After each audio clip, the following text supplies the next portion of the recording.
Passer de la parole aux actes, c'est le sens de la mobilisation en Belgique en faveur de l'environnement.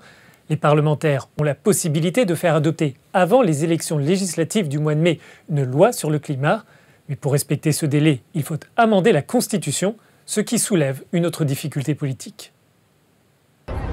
Les organisations environnementales maintiennent la mobilisation en Belgique.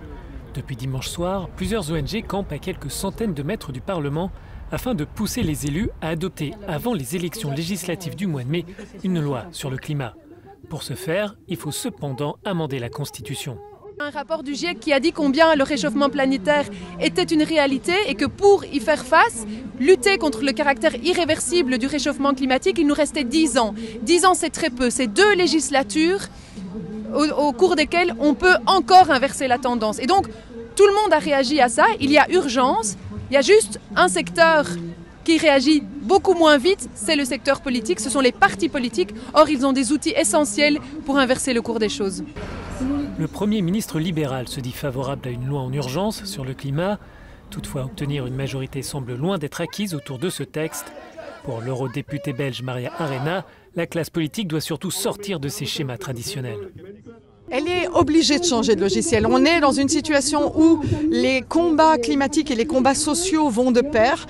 Ces inégalités qui sont construites sont dues aussi à une superpuissance du capital aujourd'hui. Et cette superpuissance du capital conduit aussi à un épuisement de la planète. Les parlementaires doivent se prononcer ce mardi. Le projet de loi a été présenté en février dans la foulée des marches pour le climat qui mobilisent la jeunesse belge.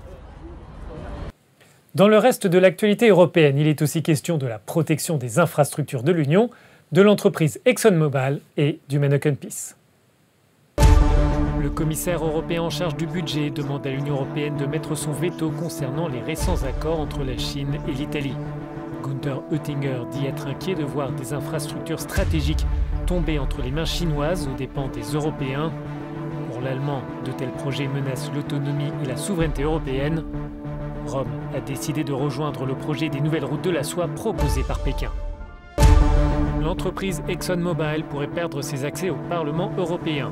Le pétrolier américain ne s'est pas présenté lors d'une audition sur le changement climatique organisée par les eurodéputés.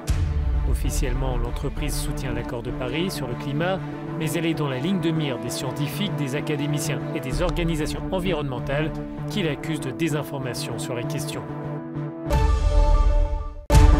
Le Manneken Pis, l'un des symboles de la ville de Bruxelles, ne fonctionnera plus avec de l'eau potable. Un technicien a réalisé que le monument consommait jusqu'à 2500 litres d'eau par jour, qui rejoignait directement les égouts. Cette consommation correspond à celle de 3 ou 4 ménages.